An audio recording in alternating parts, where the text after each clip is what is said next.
Numri 2 i Partisë Demokratike Shqiptare Luciano Boçi gjatë një interviste të dhënë për televizionin 6+1 Vlora ka vlerësuar aktivitetin organizuar në Muzeun Kosova në Vlorë nga deputeti Vlorës Bujar Leskaj, Instituti i Studimeve Politike Ismail Qemal Vlora dhe Partia Demokratike. Sipas tij ishte një aktivitet i bukur dhe interesant, por 28 nëntori, tha numri 2 i Partisë Demokratike Shqiptare, është një ditë që të frymëzon. Sipas Boçit, ky aktivitet tregoi se liria nuk vjen vet, por fitohet me veprën e burrave dhe grave të fortë. Nënkryetari i Partisë Demokratike Shqiptare vlerësoi deputetin e Vlorës Bujar Leskaj si kreativ dhe mbështetës të ngjarjeve historike. Interesant, i bukur, i domosdoshëm për ditë tilla. Jemi në ditën më të rëndësishme të kombit, të ngritjes flamurit, por edhe shtetformimit shqiptar. Dhe është një ditë frymëzuese, nderimi dhe respekti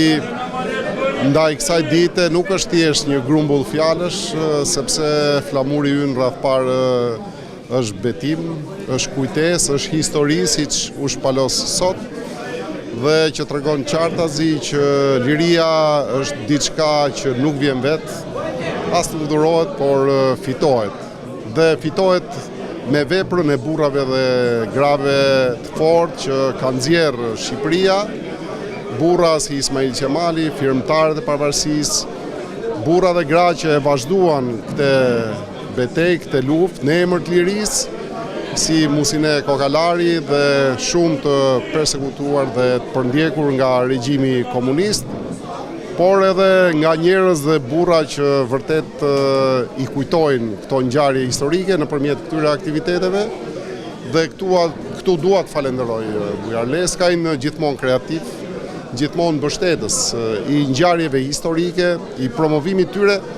dhe i vetë Vlorës për vlerat që ajo ka, që përfaqëson dhe që na orienton gjithëve,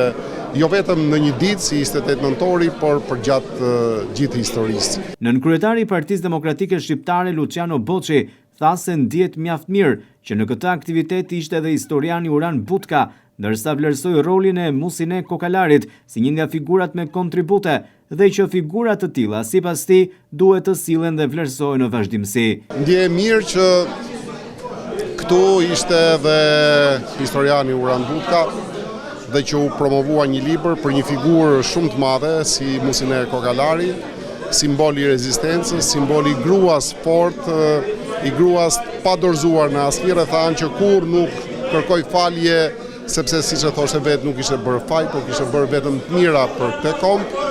dhe që janë figura që ne duhet t'i sjellim në vazhdimsi. Kontributi i Uran Butkës është i pamohueshëm, dhe kur kontributi i tij promovohet nga një kontributor i madh i Vlorës siç është Bujari, atëherë ka sens aq më tepër që i bashkojmë në një ditë dhe një datë kaq shënuar për Shqipërinë, por në mënyrë veçantë edhe për vetë Vlorën, krenarinë e saj, rolin e saj dhe gjithçka që Vlora ka shpreh edhe përcjell në mbar hapësirën tonë kombëtare.